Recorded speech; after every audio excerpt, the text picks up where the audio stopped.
কার্তিক ব্যানার্জিদের চাপ আপনাকে বাড়ি ছেড়ে চলে যেতে হবে। শান্তিনিকেতন বানানোর আপনার বাড়িটা নিয়ে সেরকমই একটা ছক ছিল। হতে পারে। আপনার এই মানে দুটো বাড়ি এগোলেই তো অভিষেক বন্দ্যোপাধ্যায়ের বাড়ি। এই কার্যত তার এখানে এরকম ধরনের প্রমোটারের চাপ। এই হরিশ মুখার্জিতে এরকম আপনার মতো বাড়ির মালিকরা, অসংখ্য বাড়ির মালিকরা ছেড়ে চলে গেছে। এখানে প্রমোটারের মাথার উপরে ওই কার্তিক ব্যানার্জিরা থাকতো। কাজুরি ব্যানার্জি, কার্তিক ব্যানার্জির স্ত্রী, হ্যাঁ, উনি এখানকার কাউন্সিলর। তার সঙ্গে যাতে আপনাকে হাঁটিয়ে এটাকে প্রমোটিং করে দেওয়া যায় বা এই বাড়িটাকে নিজেরা দখল করে নিচ্ছে। আজকে যদি 26 এরা আবার ক্ষমতায় আসতো, তার মানে আপনাকে উৎখাত করতো। তাহলে এইখানে আজকে আমাকে দেখতে পেতেন না। এই মুহূর্তে আমরা দাঁড়িয়ে রয়েছি হরিশ মুখার্জি রোড। আপনারা প্রত্যেকেই জানেন এই হরিশ মুখার্জি রোডে অভিষেক বন্দ্যোপাধ্যায় থাকেন, মমতা বন্দ্যোপাধ্যায় থাকেন, কিন্তু তাদের বাড়ির ওইখানে সবাই যে বলতেন হরিশ মুখার্জি রোডে যতগুলো বাড়ি আছে দখলদারি একটা চলে এসছে। সেই দখলদারি কার্যত এই মুহূর্তে দাঁড়িয়ে যে বাড়িটার কাছে আমরা দাঁড়িয়ে রয়েছি, এই বাড়িটাও কিন্তু দখলের জন্য বলা হয়েছিল। ডক্টর পুষ্পাঞ্জলি বসু আমার সঙ্গে রয়েছেন।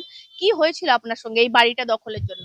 অ্যাকচুয়ালি এই বাড়ির পিছন দিকটা গেলে বুঝতে পারবেন, এটা একটা কমন বাড়ি, কমনওয়েলথ। সেটা অর্ধেকটা চলে গেছে হচ্ছে প্রমোটারের হাতে। প্রমোটার যখন বাড়িটা ভাঙে তখন আমার কাছে কোনো পারমিশন নেয়নি। কমনওয়েলথ ভাঙার সময় একটা পারমিশন নেওয়াটা জরুরি, সেটা নেয়নি। যাই হোক, ভাঙার পরে যেটা সমস্যা হলো, আমাদের যে ড্রেনেজ সিস্টেম, সিওয়ারেজ সিস্টেম, সেটা ওই উঠোনের ভেতর দিয়ে গেছে। আমাকে কিছু জানালো না, ওটাকে বন্ধ করে দেওয়া হলো। যখন আমি ওদের সঙ্গে কথা বললাম, আমি এই বাড়িতে একাই থাকি, এবং সেক্ষেত্রে যেটা সমস্যা হলো যে পুরো সিওয়ারেজ সিস্টেম যদি এত বড় বাড়ির বন্ধ হয়েছে, এখানে একটা অন্ধদের রিহ্যাব সেন্টার আছে, আমার চেম্বার আছে, সুতরাং কোনো জল তো বাড়ি থেকে বেরোতে পারছে না। ওদের সঙ্গে প্রথম প্রথম ওরা বলে আমরা করে দেব, আইন অনুযায়ী আমাদের ইসমেন্ট রাইট আছে করে দেওয়াটা, আইনের মধ্যে পড়ে, সেটা তো করলোই না। প্রথম প্রথম করে দেবো বললে আর করলেও না, পরে বললো নিজে করে নিন। নিজে করতে গিয়েও আমাকে বারবার বাধা দেওয়া হচ্ছে যাতে আমি নিজে করতে না পারি। অটোমেটিক্যালি আমাকে বাড়িটা ছেড়ে চলে যেতে হবে। এইরকম একটা সিচুয়েশনের মধ্যে এটা 2000 চাপ হতো। চাপ হতো অ্যাকচুয়ালি প্রমোটারের হয়ে যে কথা বলতো, তার নাম হচ্ছে বাপ্পা। সে হচ্ছে কার্তিক ব্যানার্জির খুব কাছের লোক। কার্তিক ব্যানার্জির সঙ্গে এ নিয়ে আমার কোনোদিন কথা হয়নি, বাপ্পাই মাঝখানে কথাবার্তা বলতো। বাপ্পা প্রথমে বলেছিল হ্যাঁ দিদি করে দেবে, তারপরে যখন বাড়িটা দোতলা তিনতলা অব্দি উঠে গেল তখন বলতো নিজে করে নিই। কিন্তু নিজে করতে গেলেও আমাকে নানাভাবে বাধার সৃষ্টি করা হচ্ছে কর্পোরেশন থেকে, যাতে আমি এই কাজটা করতে না পারি। এখন কর্পোরেশনে জানিয়েও সুরাহা পাননি? কিচ্ছু না, আমি অনেক চিঠি দিয়েছি, অনেক চিঠি দিয়েছি। সর্বশেষ চিঠি দিয়েছি এই 4 তারিখের পরে। মানে এই কার্তিক ব্যানার্জিদের চাপ আপনাকে বাড়ি ছেড়ে চলে যেতে হবে। আমাকে সরাসরি কার্তিক ব্যানার্জি বলেনি, কিন্তু বাপ্পা আমাকে বারবার করে ভদ্রভাবেই বলেছে যে এটা আপনি করে নিন, কিন্তু করতে গেলে কর্পোরেশন থেকে বাধাটা আসছে যাতে আমি এই লাইনটা করতে না পারি। ইন দ্যাট কেস আমি কি করে থাকবো বলুন তো বাড়িতে? আপনার এই মানে দুটো বাড়ি এগোলেই তো অভিষেক বন্দ্যোপাধ্যায়ের বাড়ি। এই কার্যত তার এখানে এরকম ধরনের প্রমোটারের চাপ। ওনারা জানতেন না? ওনারা কি করে জানবেন? এখানে এইগুলোই চলে, এই এলাকায় এইগুলোই চলে, হরিশ মুখার্জি রোডে এরকমই এরকমই চলে। মানে বাড়ির মালিকদের উপর পেশা সৃষ্টি করা হয়। ঘুরিয়ে, যেহেতু আমি একটা মানে মোটামুটি পরিচিত, আমি যেহেতু একটু সমাজ সেবা করি, বা কিছুদিন আমি মিডিয়ার সঙ্গে ছিলাম, খবরের কাগজে এবং টিভিতে, সবাই আমাকে চেনে। সেই জন্য হয়তো সরাসরি আমাকে একেবারে গলা কেটে ফেলে দেবো এরকম স্টেজে নিয়ে যাইনি, কিন্তু আমাকে কোনোভাবে কোনো সহযোগিতা করা হয়নি, স্টিল নাও কোনো সহযোগিতা করা হয়নি। আমি 3 মাস 4 মাস 6 মাস ছাড়া ছাড়া কর্পোরেশনের লোকজনেরা আসছে, যেমন সেই গ্রামে। হাকিমকে জানিয়েছিলেন? না, আমি জানি কাকে জানিয়েছেন? কর্পোরেশনে লিগালি যেরকম চিঠি দেওয়া হয়, আমার দাদা সিনিয়র লয়ার, আমরা চিঠি দিই। হাকিমকে জানিয়ে কেন কিছু হবে না আপনার মনে হয়েছে কেন?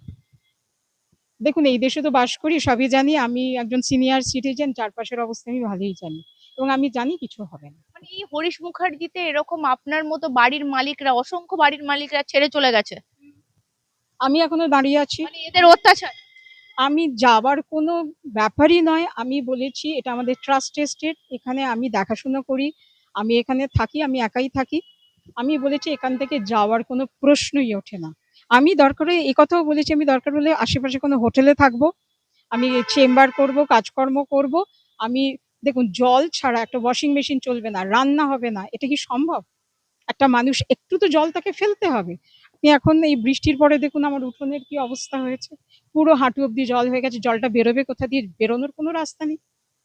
এইরকম একটা সিচুয়েশনের মধ্যে আমরা রয়েছি। মানে যাতে আপনাকে হাঁটিয়ে এটাকে প্রমোটিং করে দেওয়া যায় বা এই বাড়িটাকে নিজেরা দখল করে নেওয়া যায়। আমার তো মনে হয় তাই, এছাড়া আর কি হবে, এছাড়া তো আর কিছু না। দেখতেই পাচ্ছেন এই হরিশ মুখার্জি রোডে আমরা যেগুলো খবর করেছিলাম এতদিন, যে চারপাশটা শুধু কালীঘাটের মমতা বন্দ্যোপাধ্যায়ের পরিবার অধিকার করে রয়েছে, তাই তো জানা যাচ্ছে অধিকার করার জন্য বাড়ির মালিককে কিভাবে চাপ, কিভাবে প্রেসার সৃষ্টি করতে হয়েছে, কিভাবে করেছেন। এই যে আমার সঙ্গে রয়েছেন ডক্টর আপনার পুষ্পাঞ্জলি বসু, আপনি শুধু নিজের মানে দমে এখানে টিকে গেছেন। একদম 100%। আজকে যদি 26 এরা আবার ক্ষমতায় আসতো, তার মানে আপনাকে উৎখাত করতে হতো। তাহলে এইখানে আজকে আমাকে দেখতে পেতেন না, এটা ঘটনা, এখানে দেখতে পেতেন না। কেন, কিভাবে, কি বৃত্তান্ত জানি না, কারণ আমি খুব ভীত সন্ত্রস্ত ছিলাম। এতটাই ভীত সন্ত্রস্ত হয়েছি, আমার 2টো মাইল্ড অ্যাটাক হয়ে গেছে এই ঘটনা চলাকালীন, সুগার বেড়ে গেছে আমার। নিজের বাড়ি সবাই আশ্রয় করে রাখে। আই এম 62 ইয়ার্স ওল্ড, এই বাড়িতেই আমার জন্ম। সেইখানে এখানে সবাই আমাকে চেনে, আমি যথেষ্ট মানুষের জন্য করি। সেই জায়গা আমার যে কোনোদিন এই দুর্ভোগ ভোগ করতে হবে আমি ভাবিনি। মানে এখানে প্রমোটারের মাথার উপরে ওই কার্তিক ব্যানার্জিরা থাকতো। একদম। আর তো কেউ নেই এখানে, এদের তো সব এলাকা আলাদা আলাদা আছে না। কাউন্সিলর কে ছিল? কাজুরি ব্যানার্জি, কাজুরি ব্যানার্জি কার্তিক ব্যানার্জির স্ত্রী, হ্যাঁ। উনি এখানকার কাউন্সিলর। তার সঙ্গে কোনোদিন আমি কথা বলিনি, তাকে তো পাওয়া যায় না অফিসে, তাকে অফিসে পাওয়াই যায় না। একদিন গত বছরে আমার একটা বিশাল অ্যাক্সিডেন্ট হয়েছিল, আমি তখন বাড়িতে রয়েছি পুরো প্লাস্টার করা, আমাকে উনি ফোন করে বললেন যে আপনি আমার নামে কমপ্লেন করেছেন। তো তখন আমার ক্ষমতা ছিল না কি আমি সেইটা ফোনটা ধরতে পারছি না, পুরো প্লাস্টার করা। আমি বললাম হ্যাঁ হ্যাঁ, না আপনার নামে কেন কমপ্লেন করবো, আপনার সঙ্গে আমার কি সম্পর্ক, আপনি কি এ বাড়ির প্রমোটার না, তাহলে আপনি এর মধ্যে ঢুকছেন কেন, আপনি কেন কথা বলছেন, না আপনার এটা ঠিক হয়নি, আমার নামে কমপ্লেন করেছেন। না আমি কারোর নামে কমপ্লেন করিনি। মানে কর্পোরেশন তো ঘুরিয়ে ব্যবস্থাই নিল না, উপরন্তু কাউন্সিলরকে জানিয়ে দিল যে আপনি কমপ্লেন। আমি কমপ্লেন করছি। তো আমি তখন দেখলাম যে ছেড়ে দিয়ে এর মধ্যে আর আমি যাব না। আমি সত্যি কথা, আমার এখন দেওয়ালে পিঠ থেকে গেছে, আমি ছেড়ে দিয়েছি। সবকিছুতে এই কালী শুধু নয়, কালীর মাথায় দোয়াত, যিনি ফিরাদ হাকিমও জড়িত। 100 বার। মানে উনি এইগুলোকে ইনফ্লুয়েন্স করতেন। অ্যাকচুয়ালি ওনার সঙ্গে তো আমার কোনোদিন কথা হয়নি এই ব্যাপারে। আমরা দেখুন, আমরা ছোটখাটো মধ্যবিত্ত পরিবার, আমরা তো লোকাল লোকের কাছে যাব। আপনার চাপের শিকার। চাপের শিকার, চাপের শিকার কি আছে বলুন তো, একটা বিশাল 7-8 কাঠার বাড়ি তো এটা নয়, ছোট একটা বাড়ি। সেখানেও যদি আমি শান্তিতে না থাকতে পারি, আমি কাজ করতে না পারি, আমার দুবেলার চেম্বার এখন কমে গিয়ে একবেলা হয়ে গেছে, কারণ আমি তো টেনশনটা নিতে পারছি না। প্রতি মুহূর্তে বৃষ্টি হচ্ছে, জলটা কোথা দিয়ে বেরোবে, তখন আমার টেনশন হতে থাকছে কাকি দিয়ে জলটা আমি বাড়ির থেকে বার করব। এটা তো সাংঘাতিক টেনশন। আর এই বয়সে এইসব টেনশন ভালো লাগছে না, আর আমি বাড়ি ছেড়েও যাব না। আমি এটা ওদের বলে দিয়েছি, আমি এই বাড়ি আর নিশ্চয়ই পরিবর্তনের পর আর প্রমোটারের দাপাদাপি হচ্ছে না। না, বাড়ি তো কাজ করছে, কাজ বন্ধ হয়নি, রেগুলার যেরকম কাজ হচ্ছিল সেটাই হচ্ছে। এবং আপনি এখন রাত্রিবেলা কতটা বুঝতে পারবেন আমি জানি না, বাড়ির যে ছাড় থাকে সেই ছাড়টা অনেক কম দেওয়া হয়েছে। আইনত যতটা ছাড় দেওয়ার কথা, শুধু তাই নয়, প্রমোটার আমাকে একদিন বলল, কোর্টে বসে কথা হচ্ছে, আপনি আমার জমিতে 3 ফুট ঢুকে পড়েছেন।